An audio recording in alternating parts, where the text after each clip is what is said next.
Welcome to The Southern Bruja, a bi-weekly podcast dedicated to all things horror, as well as Latinx culture and myth. I'm your host, Melanie. Thank you all so much for joining me for episode 2, the review of the new thriller, Hairpin Bridge by Taylor Adams. I'm also going to share 2 spine-chilling tales from Puerto Rico. Think haunted cars, spooky highways, dismembered ghosts. Yeah, everything is pretty creepy. And I pretty much, after reading this book, kind of went on a research binge on stories that happen on bridges and highways and pretty much anything dealing with cars. But first, we'll start with the review. So Hairpin Bridge basically starts with Lena. She is our strong lead. The Goodreads synopsis reads, 3 months ago, Lena Nguyen's estranged twin sister Cambry drove to a remote bridge 70 miles outside of Missoula, Montana, and jumped 200 feet to her death. At least, that's the official police version. But Lena isn't buying it. Now she's come to that very bridge, driving her dead twin sister's car and armed with a cassette recorder, determined to find out what really happened by interviewing the highway patrolman who allegedly discovered her sister's body. Corporal Raymond Reishavik has agreed to meet Lena at the scene. He is sympathetic, forthright, and professional, but his story still seems a bit off. For one thing, he stopped Cambry for speeding just an hour before she supposedly leapt to her death. Then, there are the 16 attempted 911 calls from her cell phone, made in what was unfortunately a dead zone.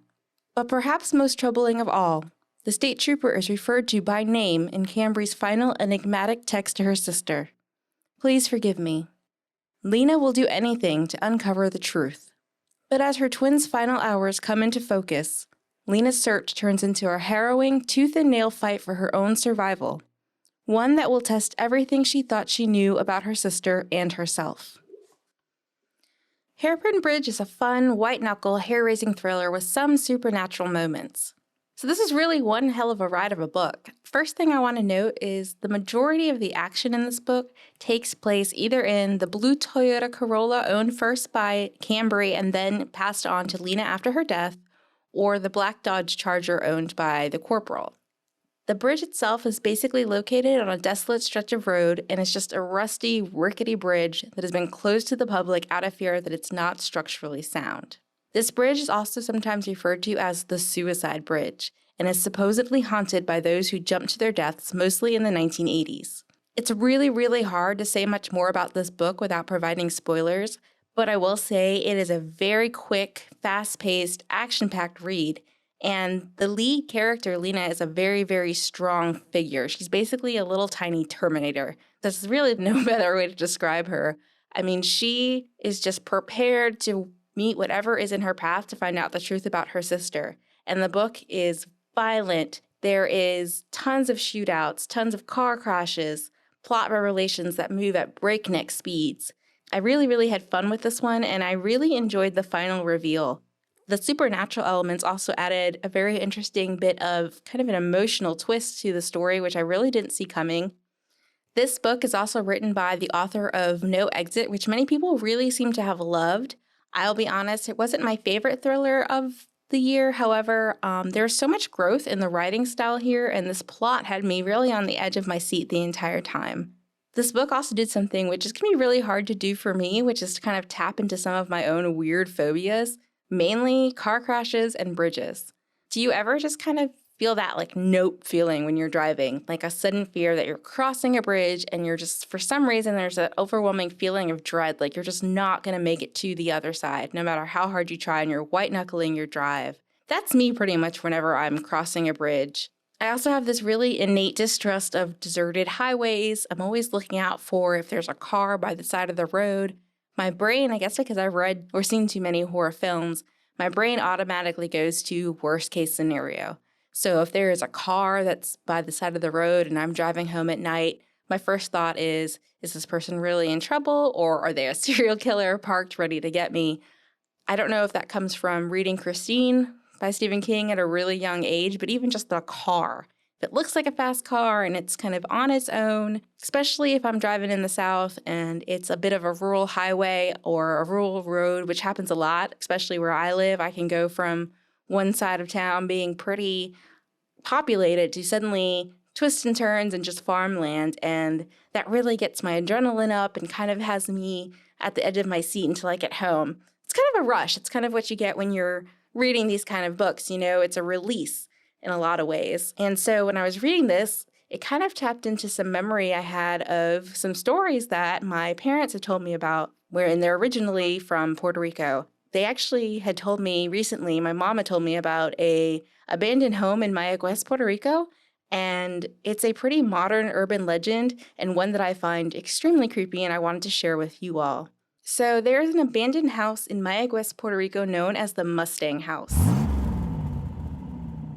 The story goes that the family that originally owned the home fell into some difficult financial times, and though they tried to improve their situation numerous times, nothing seemed to work, and they just kept falling farther and farther into debt and financial ruin.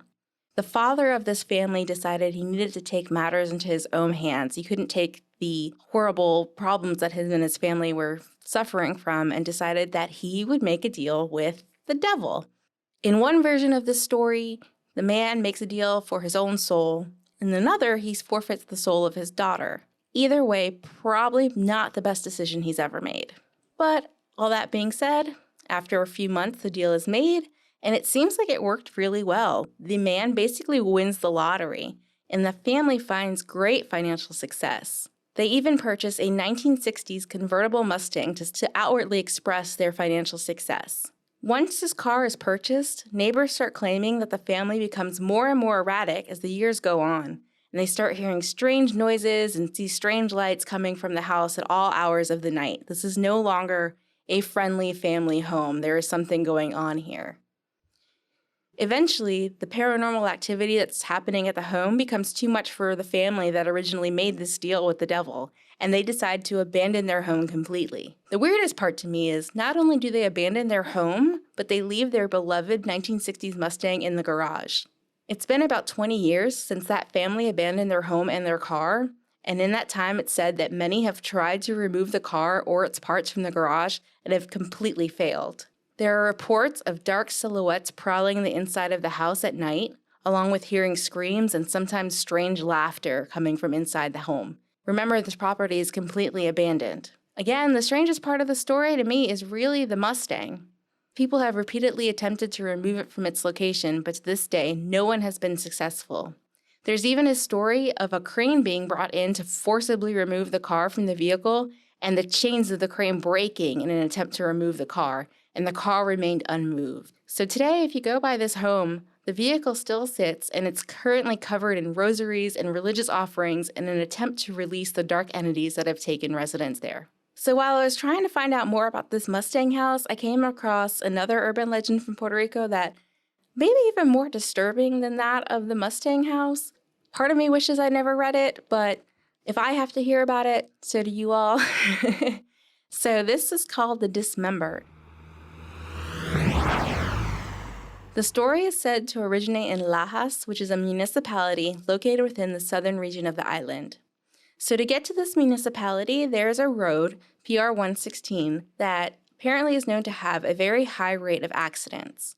As this is the main highway into the southern part of Puerto Rico and is the main road to Lajas, if you live along the strip of road or are driving late at night, the stories go that you may begin to hear the sounds of dogs, and the barking will start kind of a bark, a whine. When a dog gets distressed, they kind of start whining and just panicking, kind of working themselves up from a murmur to pretty much a frenzy. The dogs will just keep barking without stop, almost to the point where they sound violent.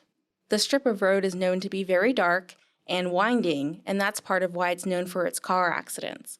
People that live in this area have taken their flashlights after hearing the dogs barking and have decided to go out and investigate. So your dog's in your yard and you just hear them panicking, crying. You're not sure what your dog is seeing. You grab your flashlight, you run outside, and you shine your light on the road. And at first you don't see anything at all. You're just kind of waiting. There's no cars passing at the time. It's quiet. And then all of a sudden you see this horrific scene. Residents have seen limbs, just a severed arm or a severed leg, sometimes an entire torso dragged across the road of its own volition, just dragging itself across, making its way to the other side of the road, causing the dogs to obviously freak out, bark their heads off. And of course, this is a very terrifying sight for anybody to see. And residents often claim that these body parts are really parts of the spirits of people who tragically lost their lives in car accidents across the road. There's a rumor that the accidents that happen on this road tend to be extremely bloody and extremely traumatic, and sometimes lead to the dismemberment or decapitation of the victims.